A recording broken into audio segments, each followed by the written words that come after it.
La muerte es la única cita que todo ser humano debe cumplir. Desde el momento en que tomamos nuestro primer aliento, el reloj comienza a correr. Rico o pobre, justo o malvado, nadie puede comprar más tiempo cuando llega la hora final. La Biblia no rehúye esta verdad.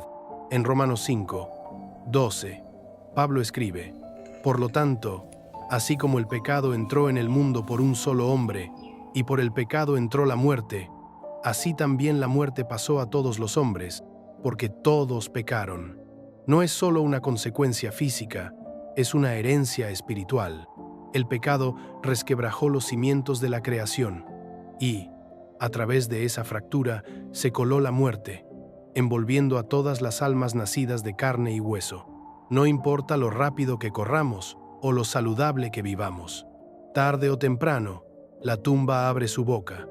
Los cementerios están llenos de personas brillantes, fieles, anónimas e infames. Reyes y profetas, eruditos y pastores, todos se han inclinado ante su silencio. Cada generación entierra a los suyos, solo para seguirles con el tiempo. Desde el polvo antiguo del Edén hasta los abarrotados hospitales de hoy en día, la muerte reina como un rey indiscutible. Pero, ¿y si esa no fuera toda la historia? ¿Y si hubiera unos pocos que escaparan? Escondidas entre las páginas de las Escrituras, rodeadas de genealogías y batallas, profecías y milagros, se encuentran las historias de 3 hombres, 3 seres humanos como tú y como yo, que nunca vieron la muerte. No solo engañaron a la muerte temporalmente, la eludieron por completo. Ninguna tumba los retiene, ningún cuerpo volvió al polvo. Uno caminó tan cerca de Dios que simplemente desapareció. Otro fue elevado por el fuego a los cielos mientras su amigo lo observaba. Y otro, tan misterioso y de naturaleza tan eterna, fue descrito como un sacerdote sin principio ni fin. No son leyendas ni mitos, están registrados en la palabra de Dios. Enoc, Elías, Melquisedec.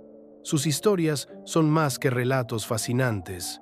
Son destellos de la excepción divina. Nos obligan a preguntarnos, ¿qué tipo de vida atrae la mano del cielo para intervenir? ¿Qué tipo de fe invita a Dios a romper su propio patrón? ¿Podrían sus vidas señalarnos algo más grande, tal vez incluso la vida eterna? En un mundo obsesionado con retrasar la muerte, estos hombres nos muestran lo que significa caminar tan cerca de Dios que la tumba pierde su poder. Y ahora, sus historias están esperando, no solo para ser escuchadas, sino para ser comprendidas. Porque una vez que ves lo que ellos vieron y caminas como ellos caminaron, es posible que la muerte nunca vuelva a ser lo mismo. ¿Qué significa no morir nunca? No en sentido figurado, no en sentido espiritual, sino de verdad. Vivir y abandonar este mundo sin el último aliento, sin el frío abrazo de la muerte, sin el entierro, la lápida, el duelo. La sola idea perturba la mente, desafía todos los funerales a los que hemos asistido, todas las lágrimas que hemos derramado junto a un ataúd, todas las oraciones susurradas en una habitación de hospital, porque la muerte, nos dicen, llega para todos, y, sin embargo, no llegó para ellos. 3 hombres, 3 vidas envueltas en un misterio divino. Sus historias se leen como acertijos tallados en piedra sagrada, breves, repentinas y rebosantes de peso cósmico. Enoc caminó con Dios. Elías desapareció en medio del fuego. Melquisedec entró en escena en las Escrituras sin origen ni fin. No se registró su muerte, no se encontró su tumba, su polvo no volvió al polvo. Son las excepciones que Dios permitió para romper la regla que Él mismo había establecido. Los teólogos debaten sobre ellos. Los eruditos escriben sobre ellos. Los predicadores predican sobre ellos. Pero el misterio permanece. ¿Por qué estos hombres? ¿Qué llevaban en sus corazones que el resto del mundo carecía? ¿Era su fe? ¿Su obediencia? ¿O era algo más? ¿Algo que solo el cielo podía ver? La historia de Enoc se cuenta en unos pocos versículos, pero esas pocas líneas resuenan más fuerte que 1000 lápidas. Caminó con Dios, y luego ya no existía. Sin relámpagos, sin carroza, solo ausencia donde antes había presencia. Un día estaba allí, y al siguiente había desaparecido. Pero no se había perdido, se lo habían llevado. La partida de Elías fue más dramática. Una llamarada de la furia del cielo, una carroza de fuego, un torbellino que lo elevó mientras la tierra se detenía. Su salida fue un signo de exclamación divino, no un punto y aparte. Una declaración. Dios sigue actuando según sus propios términos. Y Melquisedec, él, es el enigma. Aparece en Génesis como una sombra de la eternidad, llevando pan y vino, bendiciendo a Abraham, sin padre, sin madre, sin principio, sin fin. Camina por la historia como alguien que siempre ha existido y siempre existirá. Sus historias aún sacuden los cimientos de la teología, porque nos recuerdan que Dios no está limitado por el orden natural que Él mismo creó. Él puede interrumpir el tiempo. Él puede anular la muerte. Él puede escribir excepciones en las leyes de la existencia, y lo hizo. Pero estas excepciones no fueron aleatorias. Fueron personales, intencionales y profundamente simbólicas. No fueron solo momentos en la historia, fueron ventanas a la eternidad. Cada hombre, a su manera, apuntó hacia algo más grande, un reino donde la muerte ya no reina, un Mesías que conquistaría la tumba, no escapando de ella, sino atravesándola y resucitando. El mundo dice que la muerte es el final. Dios dice lo contrario, y si estos tres hombres realmente desafiaron la tumba, entonces tal vez sus historias nunca trataron de evitar la muerte, sino de revelar algo mucho más poderoso, que la vida con Dios puede reescribir todo lo que creíamos saber sobre el final. El mundo en el que nació Enoc no solo estaba roto, sino que se estaba desmoronando. Generación tras generación, los hijos de los hombres se alejaban cada vez más de la voz que una vez caminó con Adán al fresco del día. Cuando Enoc entró en escena, la creación gemía bajo el peso de la rebelión humana. Las ciudades crecían, pero también lo hacía la maldad. La tierra, aún empapada con la sangre de Abel, ahora resonaba con los pasos de los hombres que perseguían sus propios deseos. La violencia se había convertido en algo normal. La corrupción no se ocultaba, se celebraba. Las líneas entre el bien y el mal no estaban borrosas, estaban borradas. Los hombres vivían mucho, pero no bien. Pasaron los siglos con corazones cada vez más fríos, imaginaciones más oscuras y una sociedad más impía con cada respiración. Los descendientes de Caín construyeron imperios sin altares, cantaban canciones de orgullo y venganza, forjaban armas para dominar y vivían como si el Creador los hubiera olvidado. Pero no era así. Dios observaba, se afligía y esperaba. Y entonces apareció Enoc. No nació en el sacerdocio, ni se crió en la pureza. No tenía púlpito, corona ni multitudes. De hecho, no sabemos casi nada de sus primeros años. No libró guerras, no predicó sermones. Solo había una verdad definitoria. Caminaba con Dios. En medio de un mundo que había olvidado a su Creador, Enoc lo recordaba. Mientras otros perseguían el placer, él perseguía la presencia. Mientras los hombres construían torres para sus nombres, Enoc construyó una vida de devoción silenciosa e implacable. No había un avivamiento que barriera la tierra. No había ningún movimiento que instara a la gente a volver a la santidad. Enoc eligió el camino estrecho en una época en la que nadie más lo quería. Se quedó solo, pero se mantuvo firme con Dios. Su camino no fue ruidoso, pero fue santo, y el cielo se dio cuenta.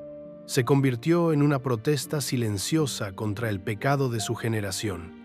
Su vida, su mera existencia, era una contradicción con la cultura, una cultura sumida en la violencia y seducida por sus propios inventos. El nombre Enoc significa dedicado, y eso es lo que era. Dedicado a Dios cuando no era popular, devoto de la justicia cuando el mal dominaba el día. Y, sin embargo, hay algo inquietantemente bello en su sencillez. Enoc no intentó cambiar el mundo, solo caminó fielmente con aquel que lo creó. Y en ese camino, encendió una vela en la oscuridad, demostrando que incluso en la inmundicia de la humanidad, un alma limpia puede brillar. Era un susurro en una tormenta, un hombre tranquilo en un mundo ruidoso. Pero ese susurro llegó al cielo, y el cielo respondió, porque cuando el mundo se precipitaba hacia la destrucción, Dios miró hacia abajo no en busca de poder, ni de ruido, sino de un hombre que caminara con él, y encontró a Enoc. El Génesis no nos da mucha información sobre Enoc, pero lo que nos da es suficiente para detener el tiempo. Solo 3 versículos. Eso es todo. Sin embargo, esas pocas líneas rompen el velo entre la tierra y el cielo. Génesis 5, 22, 24, dice: Enoc caminó con Dios, y no fue, porque Dios lo tomó, sin fanfarria, sin truenos. Solo una desaparición silenciosa y el suave eco de una vida vivida como ninguna otra. Pero, ¿qué significa caminar con Dios? No dice que Enoc creyera en Dios, no dice que sirviera a Dios, dice que caminaba con Él. Eso es intimidad, eso es presencia, eso es cercanía diaria, en un mundo sumido en el pecado, donde los hombres vivían durante siglos pero apenas vivían. Enoc no solo existía, sino que viajaba con el Todopoderoso, paso a paso, respiración tras respiración. Tampoco fue un paseo por el paraíso. No era el Edén. Era una tierra corrupta, llena de derramamiento de sangre y orgullo. Sin embargo, de alguna manera, Enoc atravesó todo eso sin ser tocado, no porque el mundo lo dejara en paz, sino porque no caminaba solo. Cuando los demás seguían a la multitud, Enoc seguía la voz. Cuando los demás construían ciudades, él construía comunión. Cuando los demás contaban los años, Enoc contaba los pasos, con Dios. Y no fue por un día ni por una temporada, fue durante 300 años. Piénsalo. Cada amanecer, Enoc se levantaba para caminar con aquel que lo había creado. Cada tarde, susurraba con el cielo. Su relación no se basaba en la obligación, sino en un ritmo de cercanía. No necesitaba altares para sentir la presencia de Dios. No necesitaba truenos para confiar en su voz. Su obediencia no era ruidosa, pero era constante. Y Dios se dio cuenta. Enoc le complacía, no por hacer milagros, no por matar gigantes, sino simplemente por caminar fielmente, cada día, al paso de lo divino. Su vida no estaba definida por el poder, sino por la proximidad, y eso es lo que le hacía diferente. Caminar con Dios significa moverse donde Él se mueve, esperar cuando Él espera, dejar que su palabra marque el ritmo. No se trata solo de rezar por la mañana y guardar silencio por la noche. Es una asociación, es comunión. Es dejar que Dios se convierta en tu ritmo, tu aliento, tu camino. Y Enoc lo hizo tan bien que Dios se lo llevó, sin muerte, sin decadencia, sin último aliento. En un momento estaba aquí y al siguiente ya no estaba. No fue una desaparición, fue un regreso a casa. Dios miró hacia abajo, vio a su amigo acercándose a él y le dijo: «Ya has caminado lo suficiente, ven conmigo el resto del camino». Y así, sin más, el hombre que caminaba con Dios entró directamente en la eternidad. Su historia todavía nos susurra hoy. Camina, no te apresures, no te escondas, no te limites a creer. Camina, porque los que caminan con Dios nunca caminan solos, y a veces nunca dejan de caminar. Un día, Enoc simplemente desapareció, sin último aliento, sin despedida, sin tumba.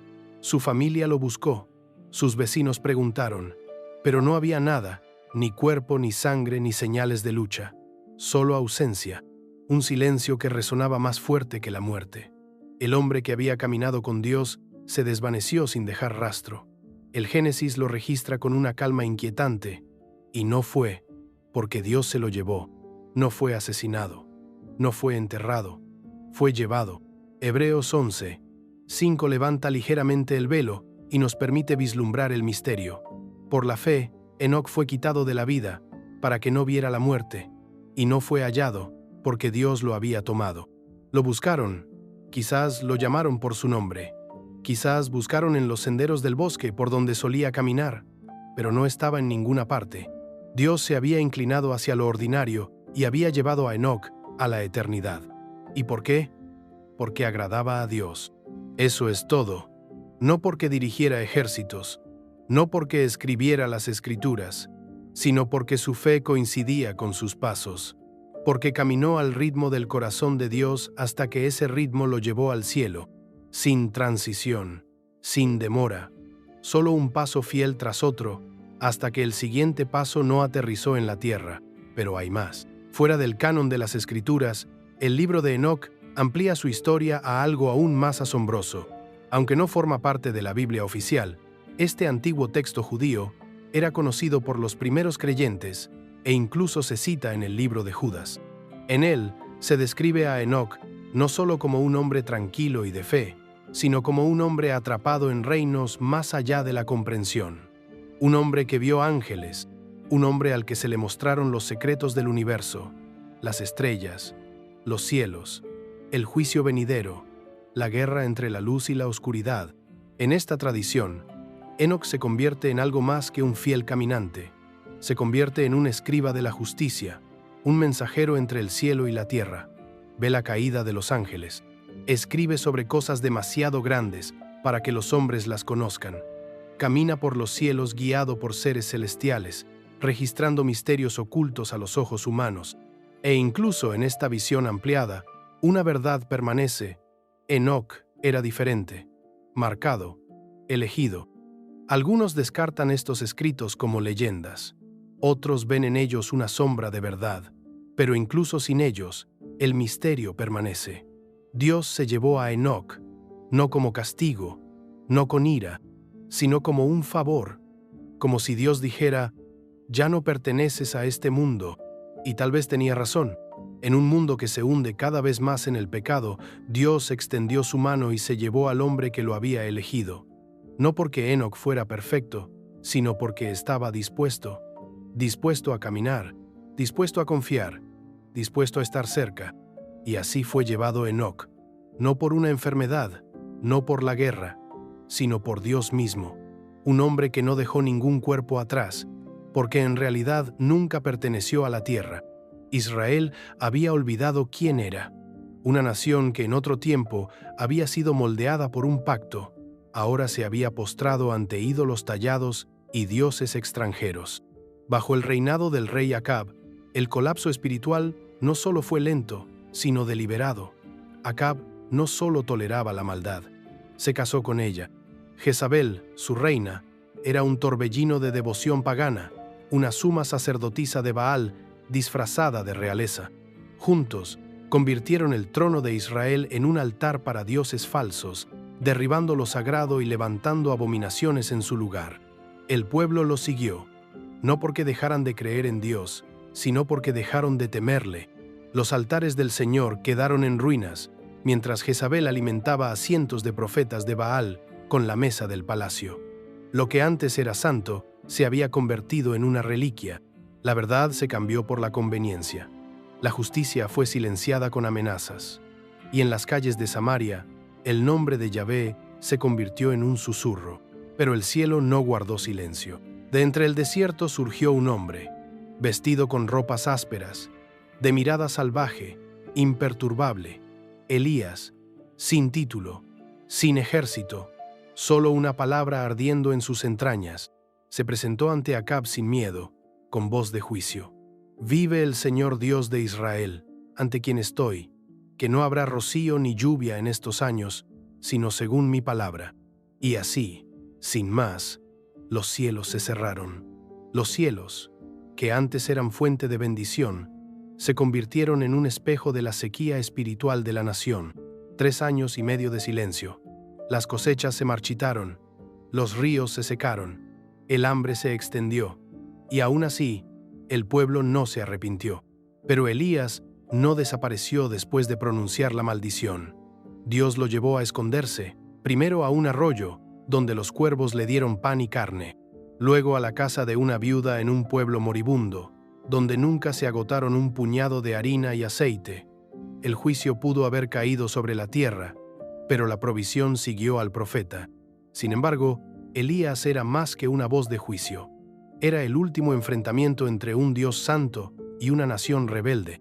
En una época en la que se perseguía a los profetas y la verdad era peligrosa, Elías no se acobardó, no suavizó el mensaje, no se doblegó ante la presión.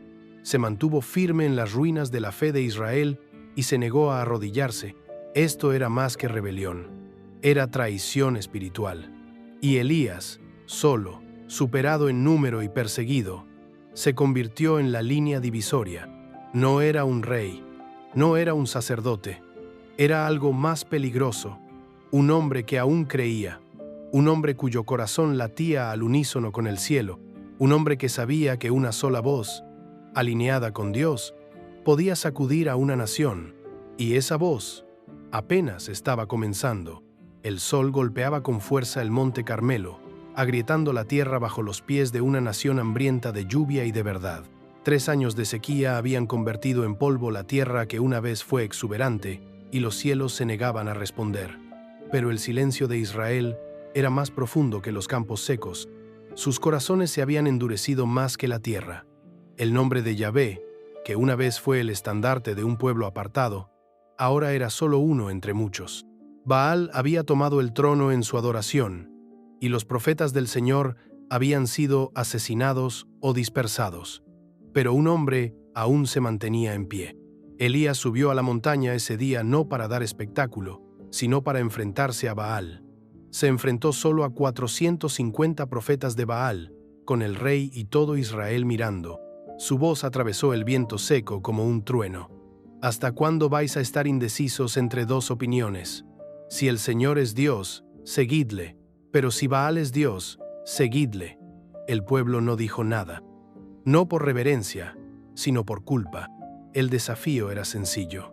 2 altares, 2 sacrificios, sin fuego, sin trucos, solo oración.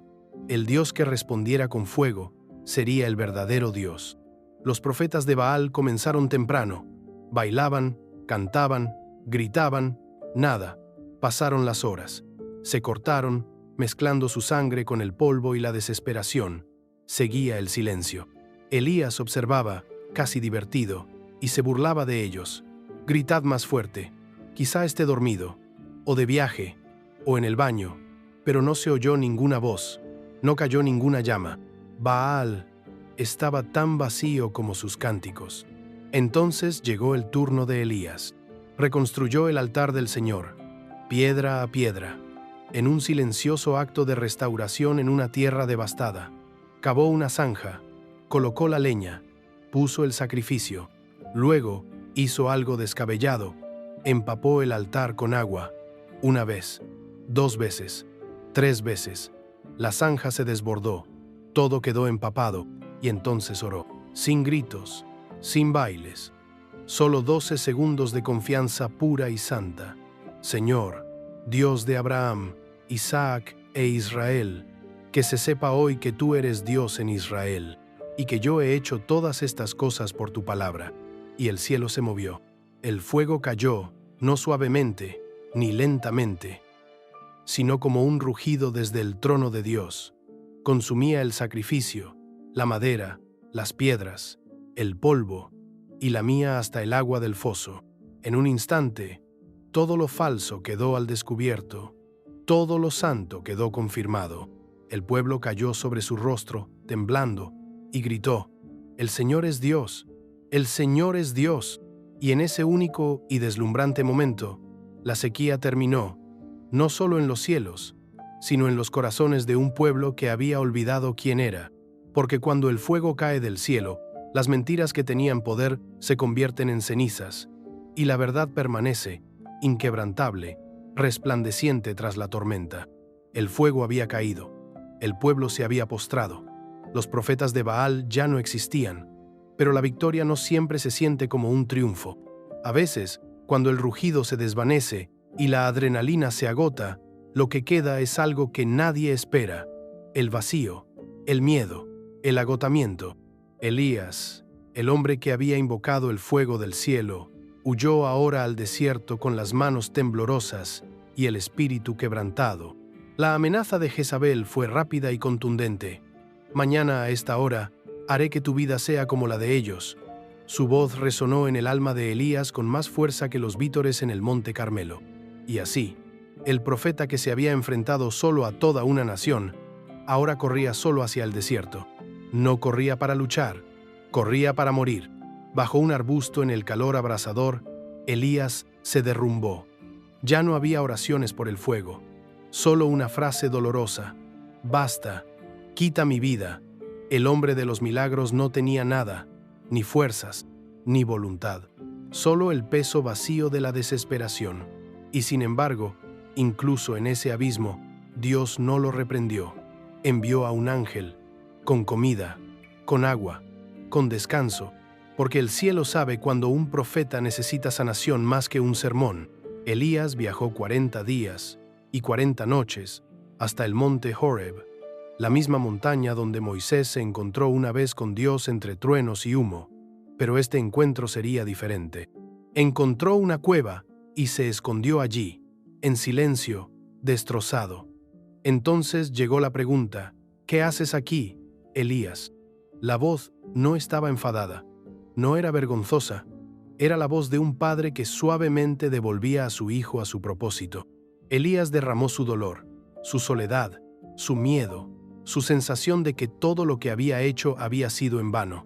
«Soy el único que queda», dijo, «y ahora también intentan matarme». Dios le dijo que se quedara en la montaña. Sopló un viento violento que partía las rocas, pero Dios no estaba en el viento. Luego hubo un terremoto que sacudió los cimientos de la montaña, pero Dios no estaba en el terremoto. Después vino el fuego, rugiente, familiar, casi esperado, pero aún así, Dios no estaba allí. Entonces se oyó un susurro, suave, apenas un suspiro, y allí estaba Dios. No estaba en el espectáculo, no estaba en el caos, estaba en la quietud. El susurro fue más profundo que el trueno. No dijo nada que Elías no hubiera oído antes, pero esta vez llegó a la parte de él que se había acurrucado y rendido. Le recordó que el Dios que envía fuego también sabe cómo hablar a los hombres quebrantados. Elías se cubrió el rostro. El mismo hombre que una vez invocó las llamas ahora temblaba ante un susurro, y en ese susurro Dios lo renovó. «No estás solo. 7000 no se han postrado. Tu misión no ha terminado. Vuelve». Porque a veces Dios no mueve montañas para demostrar su poder, sino que habla en susurros para demostrar que está cerca. Había llegado el momento. Elías lo sabía. También Eliseo. No había enfermedad, ni debilidad, ni un lento desvanecimiento hacia la muerte. Solo una tranquila certeza en el espíritu del profeta. Sus últimos pasos en la tierra ya habían comenzado, pero no terminarían en una tumba. Dios tenía otros planes. Caminaban juntos, el veterano profeta y el joven sucesor, desde Gilgal a Betel y luego a Jericó. En cada parada, los hijos de los profetas susurraban: «¿Sabes que el Señor va a quitarte hoy a tu maestro?». Y Eliseo asintió con el corazón apesadumbrado. «Sí, lo sé», respondía, «pero no habléis de ello. Algunas despedidas son demasiado sagradas para decirlas en voz alta». Llegaron a la orilla del río Jordán, cuyas aguas fluían constantes y caudalosas. Elías se quitó el manto, lo enrolló y golpeó las aguas. El río se abrió, tal como lo había hecho para Moisés y como lo haría para Josué. Bajo sus pies apareció tierra seca y los dos cruzaron solos. Uno volvería, el otro no. Al otro lado, Elías se volvió hacia Eliseo. «¿Qué puedo hacer por ti antes de que me lleven?». La pregunta era trascendental, no solo sentimental. Era el paso del testigo. Y Eliseo, audaz y reverente, respondió: «Déjame heredar una doble porción de tu espíritu». Una petición peligrosa, una petición atrevida. Pero Elías no se negó. Simplemente dijo: «Si me ves cuando sea llevado de tu presencia, será tuyo». Entonces sucedió. El cielo no se oscureció, la tierra no tembló. No fue el silencio de la desaparición de Enoc. Esto era fuego, repentino, cegador. Un carro de llamas rugió desde los cielos, tirado por caballos de fuego. No era simbólico, no era poético, era real. Partió el aire, cargando entre ellos con furia divina. Y antes de que Eliseo pudiera siquiera gritar, Elías fue levantado, atrapado en un torbellino, elevándose más y más hasta que el polvo se asentó y desapareció. Sin funeral, sin tumba, solo gloria. Eliseo se quedó temblando, con los ojos fijos en el cielo. Padre mío, los carros y los jinetes de Israel, gritó. Pero solo quedaba el manto. Aquel manto gastado y desgastado había caído del torbellino y yacía a sus pies. Lo recogió, volvió al Jordán, golpeó el agua tal y como había hecho su maestro, y el río se abrió una vez más. El espíritu de Elías descansaba ahora sobre Eliseo, pero Elías había cruzado a algo mucho más grande. Ninguna enfermedad lo llevó, ningún enemigo lo reclamó. Dios lo llevó en fuego y tormenta, no como un final, sino como una declaración. Este hombre caminó conmigo. Este hombre se mantuvo firme cuando otros se inclinaron. Este hombre no verá la muerte, porque cuando el cielo decide recoger a los suyos, a veces envía fuego para llevarlos a casa. Llegó sin avisar, sin trompetas, sin genealogía, sin historia de nacimiento ni linaje. En un momento, Abraham regresaba de la batalla, con el polvo en su túnica y la victoria en sus pasos, y al siguiente se encontraba cara a cara con un rey que nadie esperaba. Génesis 14 lo cuenta con sencillez, como si no fuera nada extraordinario. Entonces Melquisedec, rey de Salem, sacó pan y vino. Era sacerdote del Dios Altísimo, y bendijo a Abraham. Eso es todo. Sin árbol genealógico, sin presentación, solo presencia. Una presencia santa, regia, innegable. Melquisedec se situó en el espacio entre la guerra y la adoración. Abraham acababa de rescatar a su sobrino Lot.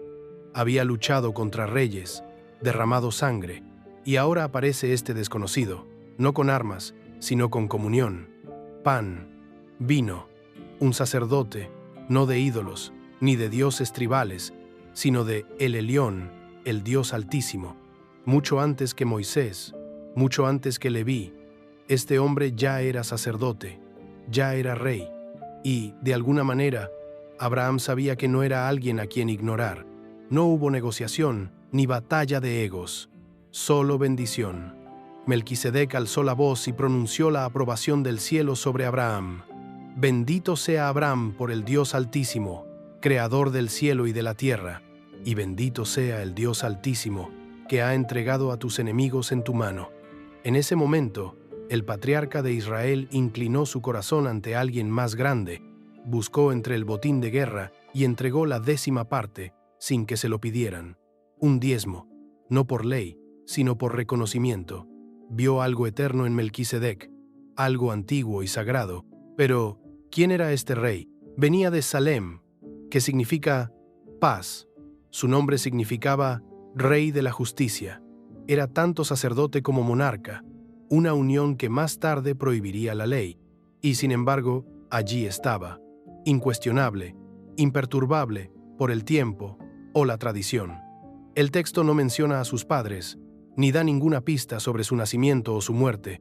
Llega como la niebla matinal y desaparece de la misma manera, dejando atrás pan, bendiciones y asombro.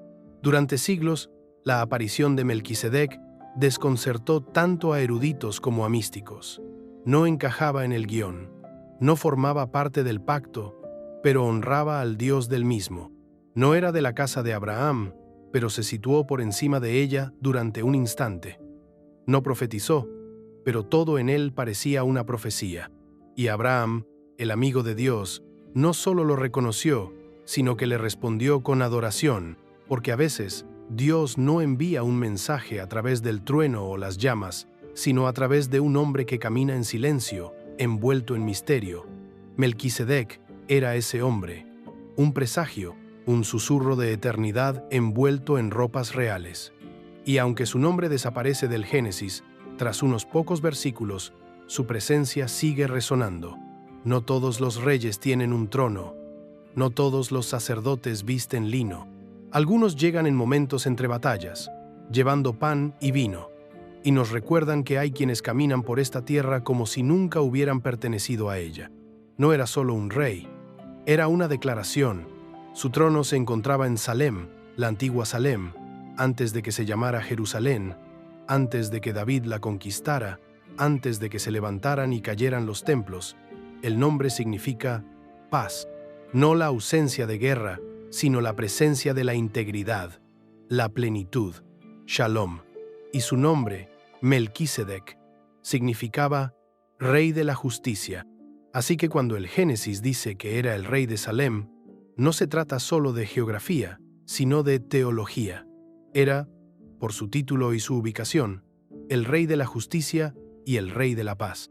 Esas dos cosas rara vez van de la mano. La justicia exige equidad. La paz busca la armonía. Pero en Melquisedec, ambas cosas se encontraron. Él era tanto el juez como el sanador, el que se interponía entre el hombre y Dios, no para condenar, sino para bendecir. Ningún otro personaje de las Escrituras lleva ambas coronas con tanta naturalidad. Los reyes gobernaban, los sacerdotes servían, unos comandaban ejércitos, los otros ofrecían sacrificios. Los papeles estaban divididos. Hasta ahora, mucho antes de que Israel tuviera un sacerdocio, Melquisedec ya ejercía esa función.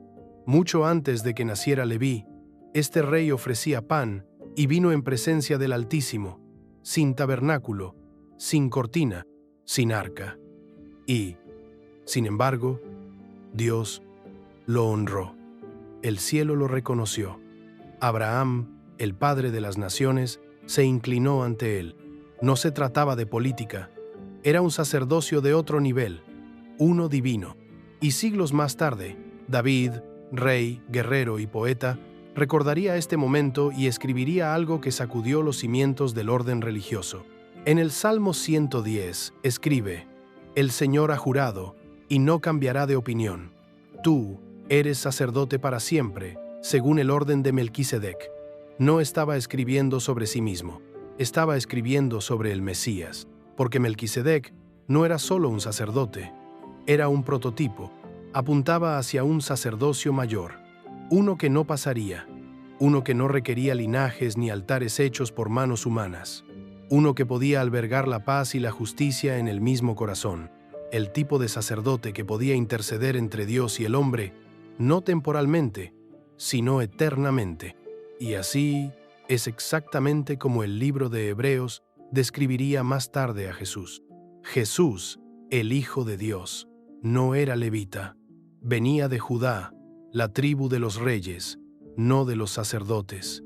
Y sin embargo, se le llama nuestro sumo sacerdote, no en el orden de Aarón, no en el sistema que necesitaba sacrificios diarios, sino en el orden de Melquisedec, eterno, divino, inquebrantable. Así que cuando Melquisedec salió de las sombras del Génesis, no solo estaba bendiciendo a Abraham, estaba susurrando un futuro, estaba señalando a un Salvador, estaba recordando al mundo que la paz y la justicia podrían volver a caminar juntas algún día, no solo en un hombre, sino en un rey, para siempre. No tenía principio, ni fin, ni padre, ni madre, ni registro de nacimiento o muerte. Así es como Hebreos 7:3 describe a Melquisedec: sin genealogía, sin principio de días ni fin de vida, semejante al Hijo de Dios, permanece sacerdote para siempre. No es solo extraño, es asombroso. En un libro basado en el linaje, donde los nombres, los nacimientos y los linajes definen los roles, Melquisedec se erige solo, ajeno a los límites del tiempo. Simplemente es: ¿era un hombre? ¿Un símbolo? ¿O algo mucho más misterioso? Algunos dicen que era solo un rey histórico, tal vez un gobernante sabio y justo a quien Dios eligió para honrar. Un hombre adelantado a su tiempo, una excepción en un mundo sin Dios.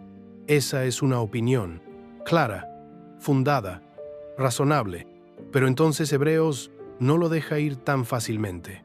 Lo vincula no a la historia, sino a la eternidad. No a Leví, sino a Cristo. Se asemeja al Hijo de Dios, dice el autor, no solo en su función, sino en su esencia. No solo como sacerdote, sino como alguien que vive para siempre. Otros creen que Melquisedec era más que un hombre. Ven una cristofanía, una aparición de Cristo antes de Belén, el pan y el vino, la bendición de Abraham, la naturaleza eterna. Todo apunta hacia adelante. Argumentan, porque siempre fue Él, Jesús, envuelto en túnicas antiguas, entrando temprano en la historia para recordar a la humanidad que la muerte no define el sacerdocio, sino la divinidad. Aún así, algunos interpretan el texto en sentido figurado, que la falta de registro sobre Melquisedec no significa que fuera eterno, sino que las Escrituras dejan deliberadamente abierta su historia para que pueda servir como un tipo de Cristo, una sombra, un símbolo, un eco profético de lo que estaba por venir. Pero, ya sea un hombre real o una manifestación divina, la presencia de Melquisedec en las Escrituras parece más importante que la carne y la sangre. No solo pasa por el Génesis, sino que ancla algo más profundo. Nos muestra que el sacerdocio nunca tuvo que ver con rituales y túnicas, sino con la conexión, con la autoridad arraigada en Dios, no en la ascendencia, con un puente entre el cielo y la tierra que no se desgasta ni se transmite, sino que permanece para siempre. Y ahí es donde entra Jesús. Él no descendía de Leví, no servía en un altar hecho por manos humanas. Se convirtió en el altar, la ofrenda, el sacerdote, el rey, todo en uno. Y Hebreos lo llama sacerdote para siempre, según el orden de Melquisedec, no por tradición, sino por la verdad, porque solo hay un tipo de sacerdocio que puede salvar verdaderamente, el que no tiene principio ni fin. Melquisedec es un misterio. Se supone que debe serlo, porque los misterios no explican, revelan, lentamente, eternamente, y a través de él vemos la forma de un pacto mejor, una esperanza más profunda, un sacerdote que nunca envejece, nunca falla, nunca se va, uno que vive para siempre, no solo para bendecir a Abraham, sino para interceder por nosotros, ahora mismo, por siempre. Eran 3 hombres de diferentes épocas, diferentes roles, diferentes vocaciones.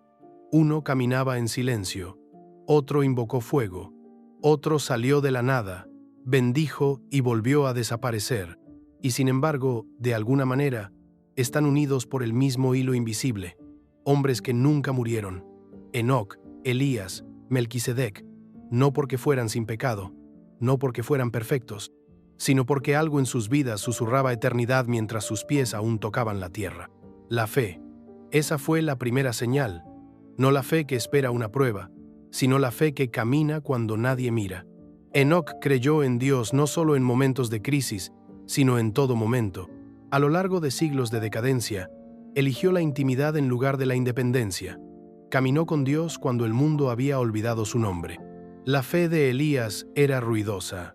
Rugía en las cimas de las montañas, no temía a los reyes, y tenía tanta confianza que empapó un altar antes de invocar al cielo.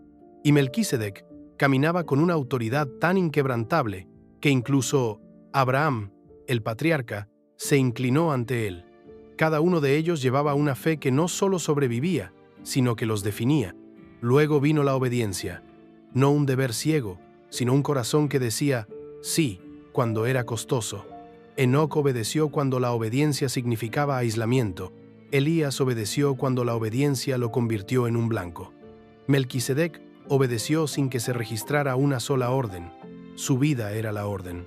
Sus caminos no fueron fáciles, no eran seguros, pero estaban alineados con la voluntad del cielo. Y Dios tomó nota. Y sobre todo, la conexión. No eran solo siervos de Dios, eran compañeros. Enoc no seguía desde la distancia, caminaba a su lado. Elías no solo hablaba en nombre de Dios, escuchaba el susurro. Melquisedec no solo bendecía en nombre de Dios, se mantenía firme en él. Vivían con el cielo en sus huesos, como si la tierra nunca hubiera sido su hogar, y tal vez por eso Dios se negó a dejar que la tierra se los reclamara. La muerte es la maldición del pecado, la sombra que cae sobre toda carne. Pero para estos 3, Dios escribió una excepción en el guión, no como recompensa, sino como revelación. Sus vidas no fueron un escape de la muerte, sino señales que apuntaban hacia adelante, señales que decían, algo está por venir, algo mejor, alguien más grande, porque cada uno de ellos, a su manera, presagiaba a Jesús. Enoc, el que caminó con Dios y fue llevado, refleja la intimidad que Jesús tenía con el Padre. y la ascensión que dejó a la tierra mirando hacia arriba, Elías, el profeta del fuego y el poder, prefigura la autoridad de Cristo, el que se enfrentó a las tinieblas, alimentó a los hambrientos, resucitó a los muertos y ascendió no en un carro, sino en gloria. Y Melquisedec, el rey de la justicia y la paz, era la sombra de un sacerdocio que nunca se desvanecería, un sacerdote que se ofrecería a sí mismo, no solo para bendecir el pan y el vino, sino para convertirse en ellos. No murieron porque no pertenecían a la muerte, pertenecían a algo superior, y a través de ellos, Dios nos dio un atisbo de cómo es la eternidad cuando se hace carne, un atisbo de Jesús, eterno, justo, fiel, aquel que no evitó la muerte, sino que la destruyó. Nunca estuvieron destinados a ser simplemente recordados. Enoc, Elías, Melquisedec, no eran hombres para museos o mitos. Sus historias no fueron escritas para impresionarnos, fueron escritas para invitarnos, porque sus vidas, inusuales, interminables, inolvidables, no se trataban de escapar de la muerte, se trataban de vivir de tal manera que la muerte perdiera su poder. Caminaron con fe, obedecían cuando el mundo desobedecía, vivían cerca de Dios cuando todos los demás se alejaban, y esa no es solo su historia, puede ser la nuestra, porque lo que los distinguía no era el poder, no era la perfección, era la cercanía. Vivían cerca de Dios, y cuando vives cerca de lo eterno, lo temporal comienza a perder su control. Esa es la invitación, caminar como Enoc, en silencio, con paso firme, de la mano del Dios invisible, permanecer como Elías, valiente, ardiente con la verdad, incluso cuando parece que todo el mundo se ha postrado ante algo falso, creer como Melquisedec, anclado en la paz, revestido de justicia, contento de ser conocido por el cielo, aunque la tierra nunca lo comprenda del todo. No necesitas un carro de fuego para vivir una vida que importe.